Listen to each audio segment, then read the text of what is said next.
جیسے کہ آپ ایک آدمی کو اچھا فنکار مصور مانیں مگر اس کی تصویروں کو نہ مانیں، تو آپ نے کیا مانا؟ مصور اچھا ہے لیکن تصویریں اچھی نہیں، تو مصور ہی کیا اچھی ہوئی؟ اللہ اس پر توجہ رکھو. اگر آخر ہم سب کو اللہ کی بارگاہ میں جمع ہونا ہے، اگر اونچا ہونا چاہتا ہے تو پھر اونچے اعلیٰ درجے کے اعمال بھی کر لے. کیا بادشاہ کے ہاں بوری میں ریت بھر کے لے جائے گا یا پھولوں کے ہار لے کے جائے گا؟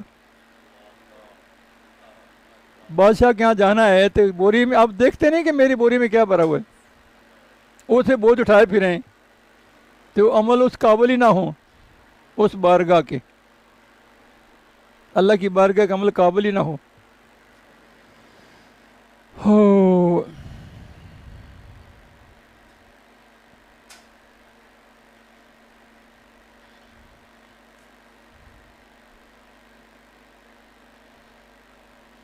تو اس پر بڑا افسوس ہے. فرماتے ہیں مومن کی فرات سے ڈرو، مومن کی فرات سے ڈرو کہ اللہ نور سے دیکھتا ہے. تو اس پر افسوس ہے کہ تو صوفی ہونے کا دعویٰ کرتا ہے جبکہ سراپا کدورت ہے. صوفی وہ ہوتا ہے جس کا ظاہر باطن کتاب اللہ اور سنت رسول اللہ صلی اللہ علیہ وسلم کی اتباع سے بالکل صفا ہو.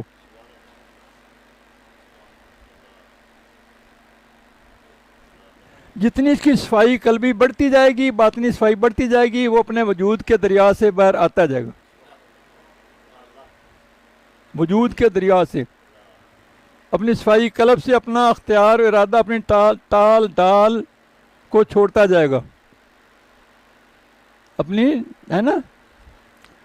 تو بلائی کی بنیاد رسول اللہ صلی اللہ علیہ وسلم کی ان تمام اقوال و افعال میں پیروی کرنا ہے. یہ ہوتی بلائی اقوال میں، افعال میں، بلکہ صفات بھی. تجلی افعال جو آتی ہے نا، مولانا تجلی افعال آتی ہے نا جب، تو انسان کے فعل سارے وہ ہو جاتے ہیں جو اللہ کو پسند ہوتے ہیں. جب ارادہ مرید کا کر لیا تو اس نے تو ارادے اپنے بدل دیے، اس نے اب اللہ کا ارادہ اپنانا ہے. تو جس کی ابتدا آپ نے فعل سے کرنی ہے. فعل جتنے اللہ کے پسندیدہ فعل ہیں، فعل سمجھتے ہو نا. پھر اوال ہوتے ہیں نا، اس کے بعد اوال اندر کے حال جس کے میں صفات بھی آتی ہیں. پھر تجلی صفات آتی ہے، پھر ساری صفتیں بدلنی ہوتی ہیں اندر کی. پھر تجلی ذاتی آتی ہے جس میں ما سوا اللہ کو بھولنا ہوتا ہے. آپ سمجھ آ رہی؟ یعنی بلائی کی بنیاد کس پر ہے؟ رسول اللہ پاک صلی اللہ علیہ وسلم کی ان تمام اقوال میں پیروی کرنا ہے. جب بندے کا دل صاف ہوگا نا تو رسول اللہ پاک صلی اللہ علیہ وسلم خواب میں دیکھے گا آپ اسے بعض چیزوں کو ہم دے رہے ہیں، بعض سے منع کر رہے ہیں.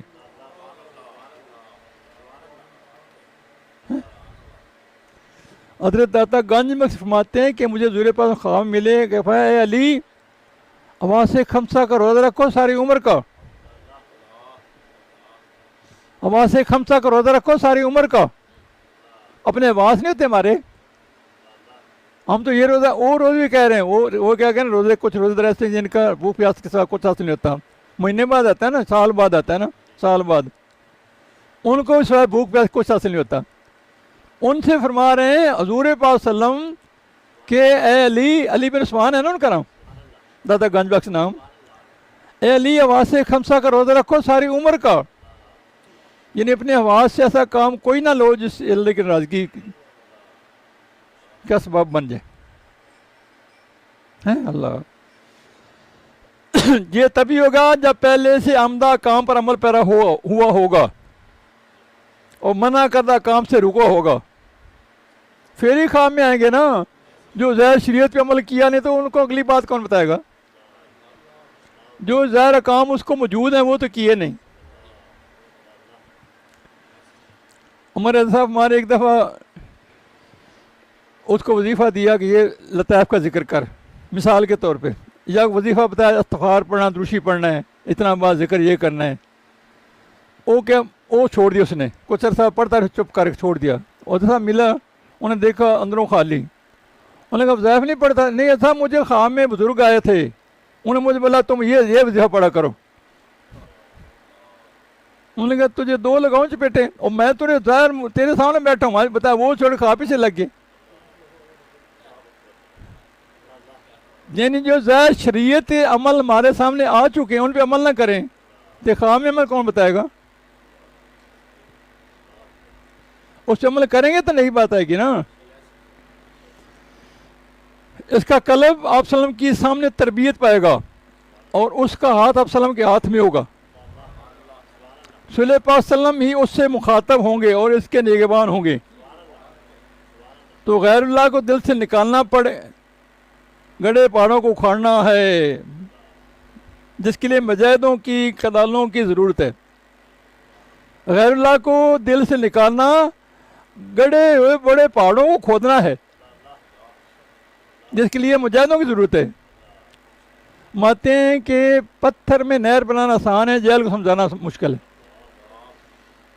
پتھر میں نہر بنانا آسان ہے، جیل کو سمجھانا مشکل ہے. آپ نہیں سمجھ آ رہی؟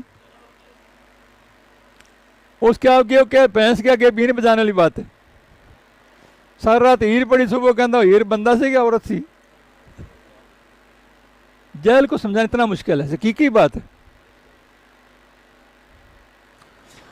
انہیں کیا حضرت اللہ تبارک تعالیٰ نے موسیٰ علیہ السلام سے فرمایا فرعون کے پاس جا، اس سے پوچھ کیا تو ستھرا ہونا چاہتا ہے. اس سے پوچھ کیا ستھرا تو ہونا چاہتا ہے. یہ نہیں مطلب یہ ہو کہ ارادت ہمیں خود کرنی پڑتی. یہ ہماری مریدی کیا مریدی ہے؟ دنیا کے غرض و غیرت کی مریدی. میرا کاروبار نہیں چل رہا، میری بیوی رس گئی ہے، میرا مقدمہ بن گیا ہے، میرا جھگڑا ہو گیا جی، میرا کام نہیں چل رہا جی، مجھے اولاد نہیں ہو رہی جی. یہ ہماری پیری مریدی. ادھر کنورٹ کر لیا. نہیں کیسے کیا جی؟ جو کو دعا قبول نہ جانا، پیر صاحب دعا کو نہیں قبول ہوتی، اس کو ادھر یعنی کام کیا کہہ رہے ہیں جو روٹین کے کام ہیں. اب سنتے نہیں، ایسے نہیں ہوتا کیا؟ ان کی دعا قبول ہوتی ہے اس لیے کہ تاکہ ان کا اعتقاد بڑھے. مجھے کیوں ظاہر ہوئے ہیں انبیاء کرام سے؟ یہ نہیں بات کہ ان کی دعا قبول ہوتی ہے، لیکن اس لیے ہوتی ہے کہ تاکہ ان کی عقیدت بڑھے، ان کو دین اسلام پہ لگائیں تو شوق سے لگ جائیں.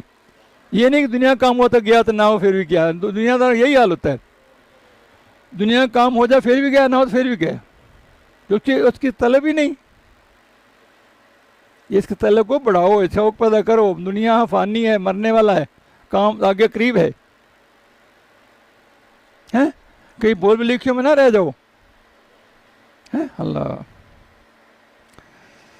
اس مقام تک پہنچنے کے لیے جس رہبر مرشد کے زیر سا تو یہ سفر کروانے کر رہا ہے نا، اس کی ادب محبت اور خلوص سے خدمت کرنا لازم ہے. جس کے زیر سایہ سفر طے کرنا چاہتا ہے، اس کا دل وقار ہی نہیں تو انہیں سیکھنا اسے کیا ہے؟ یہ محبت انکاسی ہے، ہمارا سلسلہ انکاسی ہے، منکس ہوتا ہے.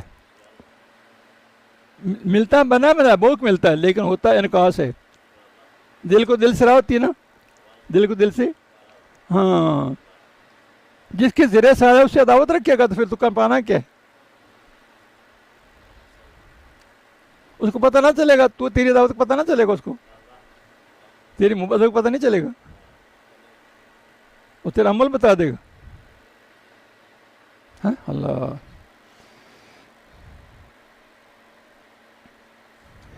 تمہارے لیے خوشخبری ہے کہ کل قیامت کے دن مسلمانوں میں سے ہو، کافروں سے نہ ہو. یہ ہے خوشخبری. خوشخبری یہ ہے کہ کل قیامت دن ہم لوگ سب لوگ مسلمانوں میں سے ہوں، کافروں میں سے نہ ہوں، انکاریوں میں سے اس کا نام لکھا نہ ہو، فرمانبرداروں میں نہ لکھا ہو. اور ہم سب کے لیے مبارک ہے ہم جنت کی زمین پر یا اس کے دروازے پر ہوں، اور تم دوزخیوں میں سے نہ ہونا، دوست میں نہ ہونا.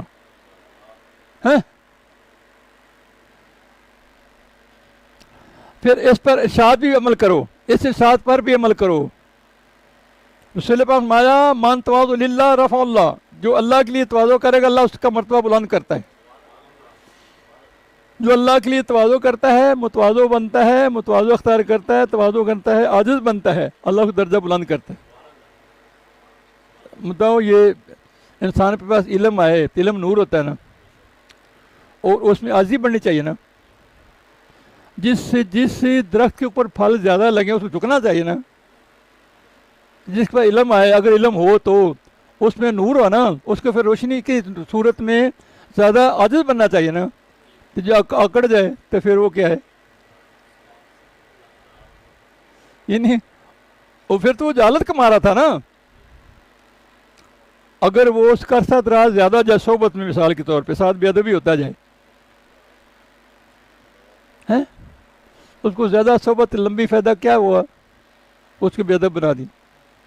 کچھ چیز زیادہ آنا شروع ہو جائے انسان بے ادب ہو جائے. چاہیے یہ شکر بڑھے، چاہیے یہ شکر بڑھے نا، نعمت شکر بڑھے جس چیز بھی ملے. اللہ. تو پھر تواضع انکسار کرو، تکبر نہ کرو. تواضع قرب الہی فراہم کرتی ہے، جبکہ تکبر پست و ذلیل کرتا ہے. تو پھر کثرت ذکر کرو. قلب جب اللہ کے ذکر میشکی کرتا ہے تو اللہ سے معرفت اور اس کا علم اور توحید اور توکل حاصل ہوتے ہیں. معاصر اللہ سے اراد کرتا ہے. ذکر اللہ پر میشکی دنیا اور آخرت میں سے بھلائی ملنے کا باعث ہے. اللہ کا ذکر بہت کیا کرو.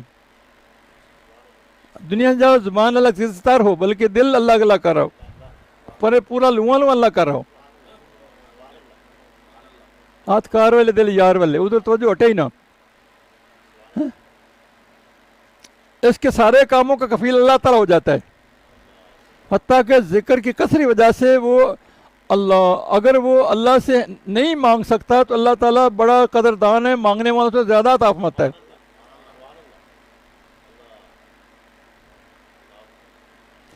عارف باللہ کا اپنا ارادہ اختیار باقی رہتا ہی نہیں. بس صحیح پوچھو تو اس کا اپنا ارادہ کون نہیں ہوتا. کہتے ہیں اللہ تیرا ارادہ میرا ارادہ ہے. یہ کوئی ایک دن میں اتنی بات حاصل ہوتی ہیں. ہم اللہ ہم سے کہتے ہیں میں تو اللہ کی راضی ہوں، راضی تو کون نہیں ہوتے. وہ بڑا دور کی منزل ہے. رضا بالقضا. ابراہیم علیہ السلام نے کیا کہا تھا کہ وہ دیکھ رہا اللہ میرا. ان کا مجھ سے کام نے کہ مجھ تو سے بھی کوئی نہیں کام. جبریل علیہ السلام یہی کہا تھا نا، اور رضا پہ راضی ہو گئے تھے نا. ہاں، اور بیٹا خواب میں دیکھا بیٹے ذبح کر رہے ہیں، اس پہ راضی ہو گئے تھے. کہ نبی خواب سچے ہوتے ہیں.